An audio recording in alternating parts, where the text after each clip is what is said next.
Not that we're not going to go back to the mountains, but our hearts are always here. And it's so good to see some wonderful long-time friends and members. And then it's also joyous to see a lot of new people that I haven't gotten to meet yet. So welcome, everyone.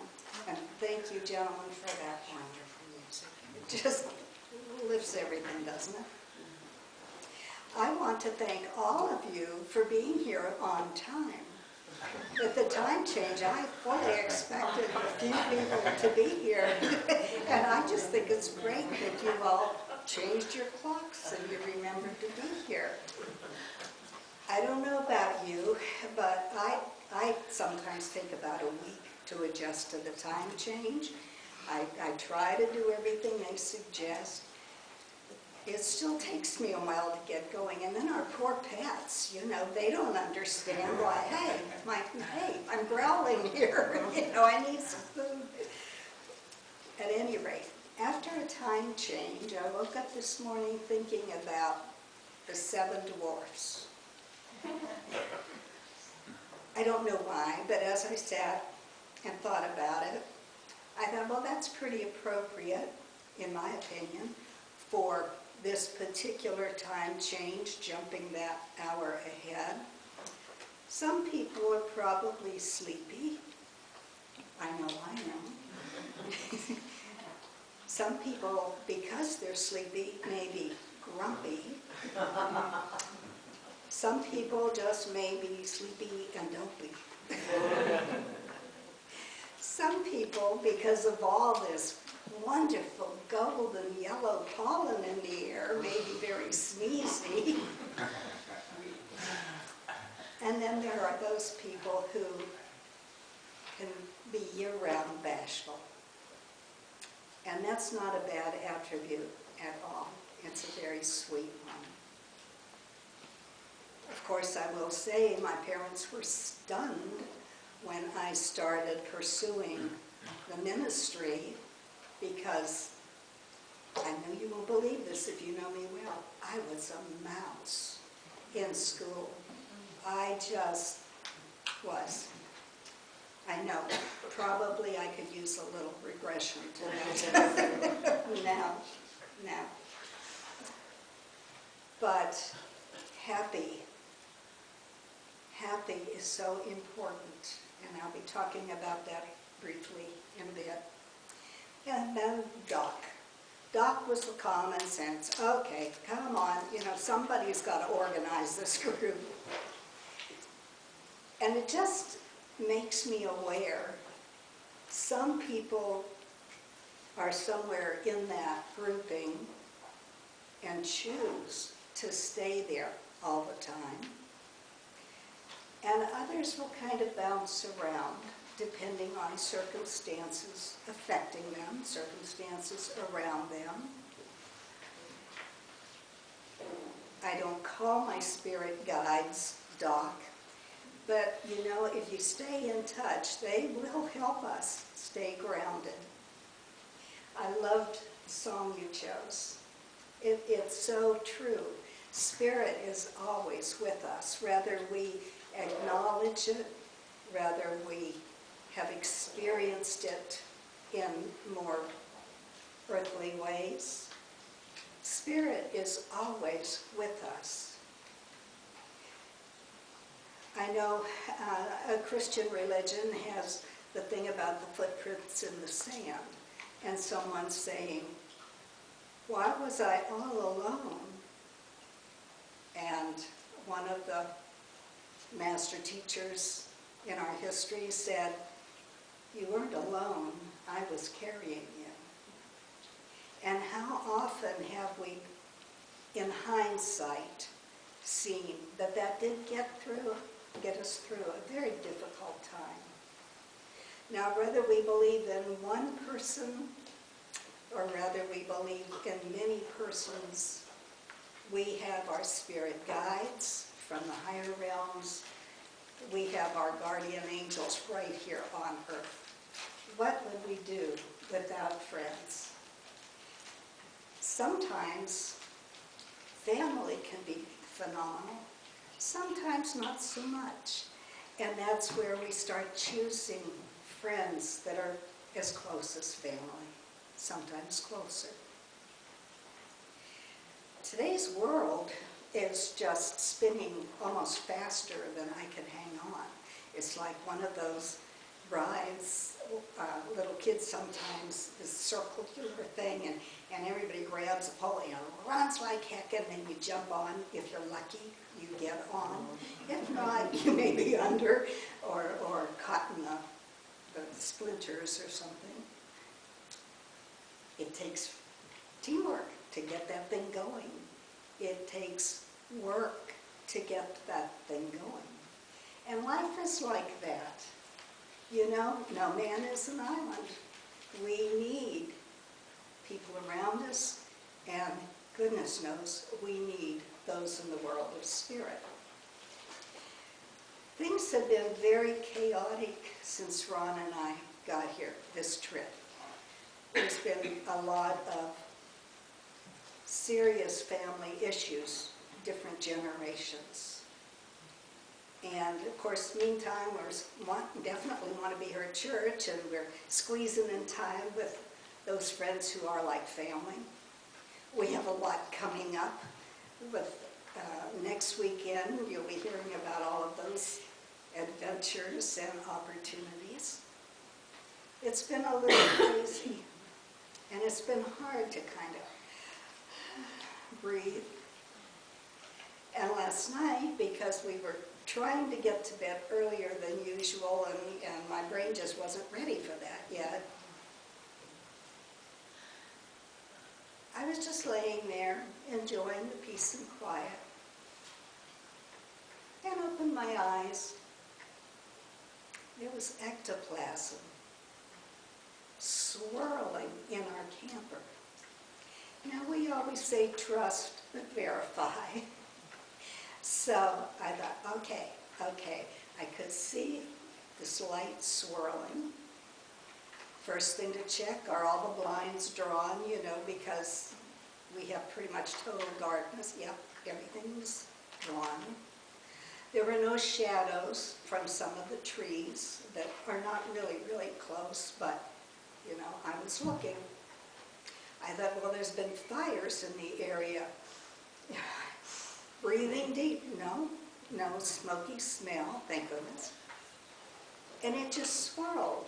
So, I don't know if you've had this experience. Sometimes you can be sound asleep and somebody will call your voice and boy, it wakes you up like that. I have found over the years that is spirit, and it's hard not to come jolting out of a sound sleep when you hear your name. But if you can settle back down, you may receive something special from spirit. So I'm thinking, well, all right, you know, this is beautiful. I could watch this forever. But is there a message here? You know, is anybody going to form a face or a scene or something? No, that never happened. It just, finally, I closed my eyes and opened them again, and it was gone. And I thought, well, what was the message there?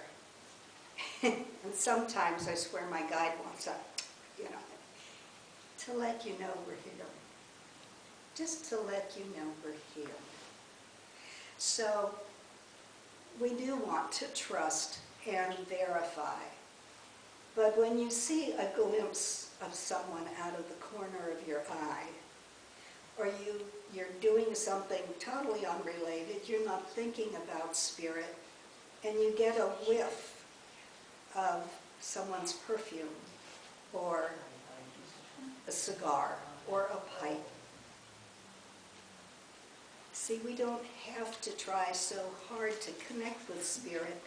We just relax, and they will connect with us. It's a beautiful thing. It's just so reassuring.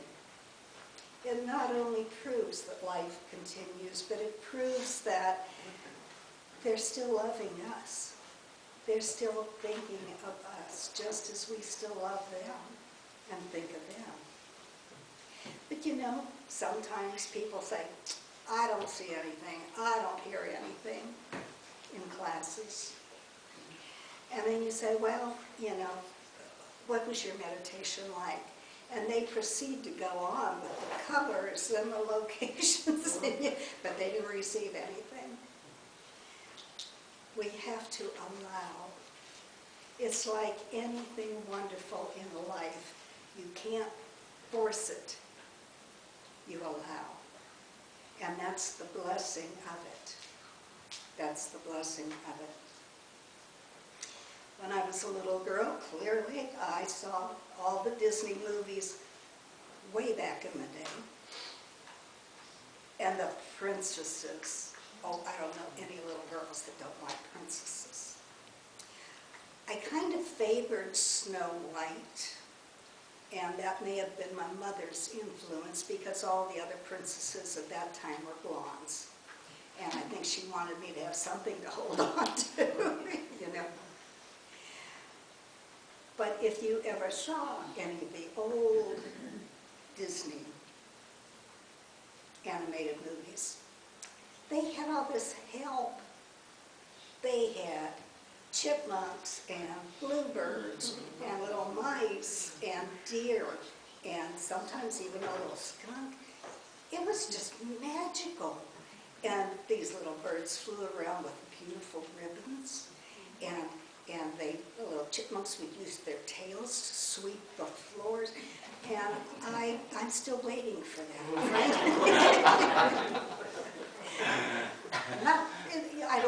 It doesn't matter about the prince, I've got mine. And he does a lot. He does a lot. But it's something to think about. It's something to wish for. Now, I was raised with the attitude, you can wish all you want, but you better put some effort into it as well. And of course that's true. We make our own choices. We make our own happiness. I understand that's really hard for many people in this day and age, because clearly there's chaos going on all over the world, and our country's not all that different. I said I was going to talk about my mom. I used to get so aggravated when I was a teenager, like most teenage girls, or many that I've known. How can she be so happy all the time? How can she be so happy? She was always smiling, everything was always great. How can she be so happy all the time? Doesn't she know there's this going on and this going on? And the older she got, the more she became that way. And now I'm very much like her. And Ron can only hope I'll continue to be more like her. Aging is not a terrible thing. We know some people that are younger than we are. And they're just horrified of getting old, or even older. Now I understand why my mother was that way. As you get older, it helps to be able to put things in perspective. It becomes easier to understand what you can control and all the stuff you can't. You develop that understanding that we can't individually fix everything. We can't. We have to allow other people, whatever the generation, to be themselves. And sometimes we think, well, you know, why have I been through this time and time and time again? Chances are we didn't learn the first, second, or third time. I don't feel at all connected with the punishing God. I have always felt God is a loving God, the creator of all things. We make mistakes. We're human. Go figure. But many of the mistakes we can fix. We can go back and not undo, but glue some things back together. Sometimes we have hurt someone else, hopefully by accident, not on purpose, but that happens. But God is not going to strike us dead. We're not going to be going to some horrible place below the earth that's, going to be torture for all eternity. I strongly, it's more than belief. I have seen it. I know God is a loving, forgiving God.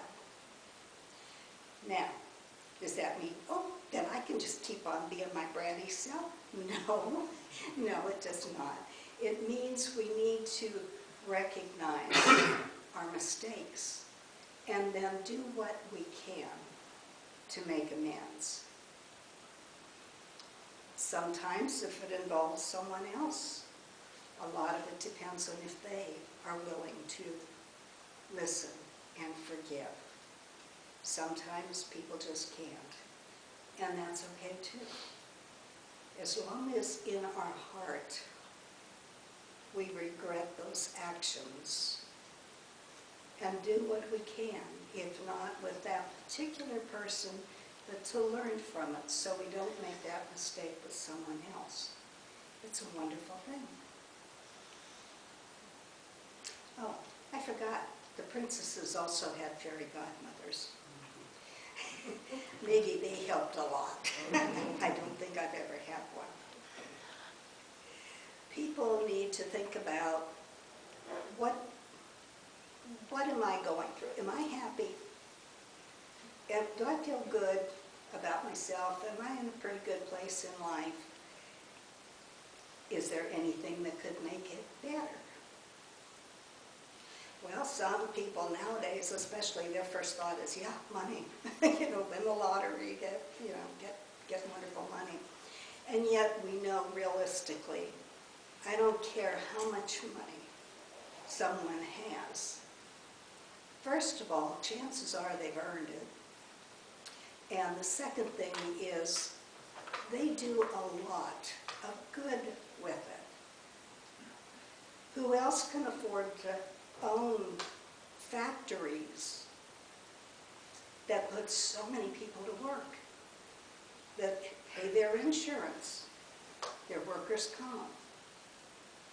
How many of those people donate millions to really needy causes?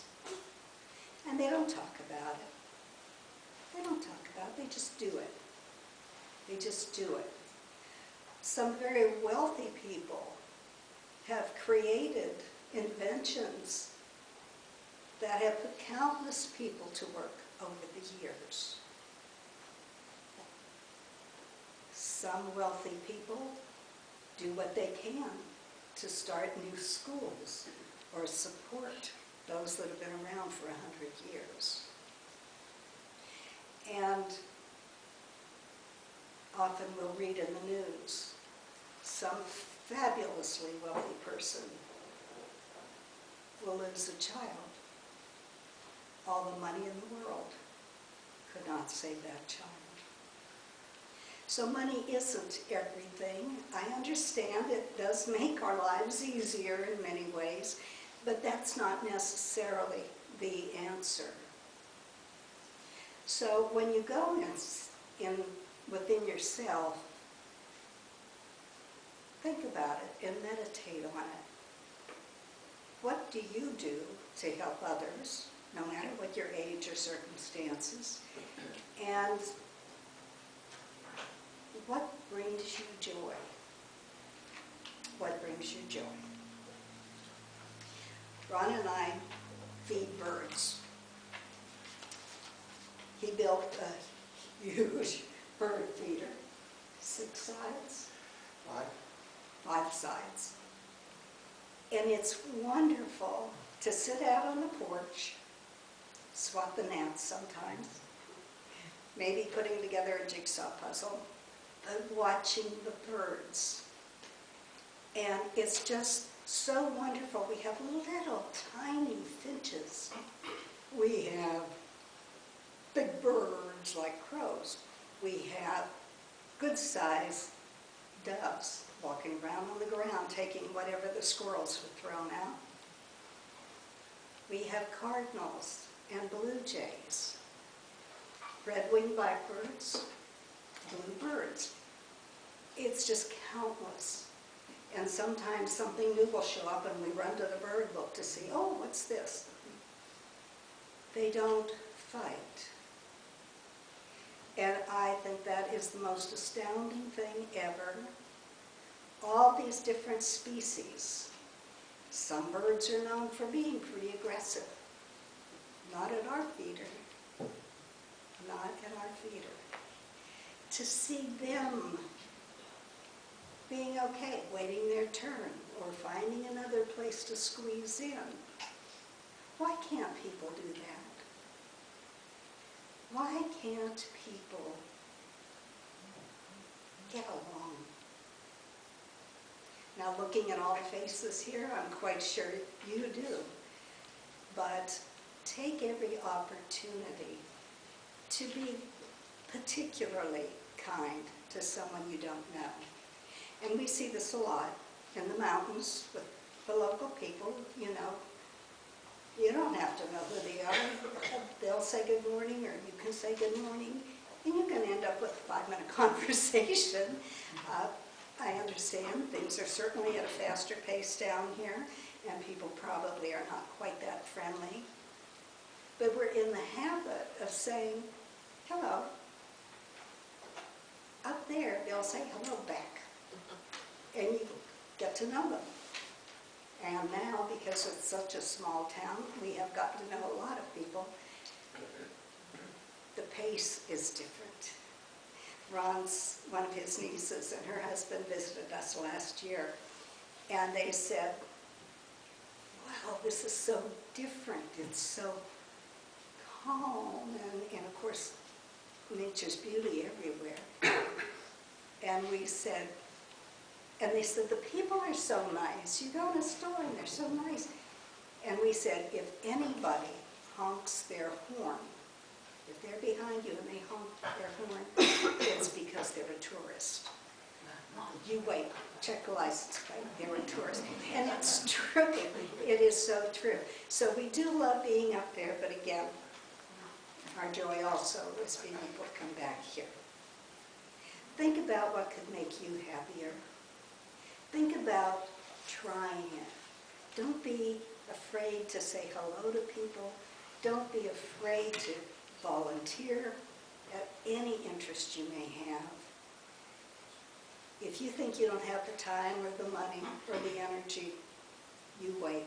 You volunteer with any organization that touches your heart. It will rejuvenate you in so many ways. In closing, stay in touch with your guides. Take time to meditate. You'll get through life a lot easier and definitely more happy. God bless you all. Thank you.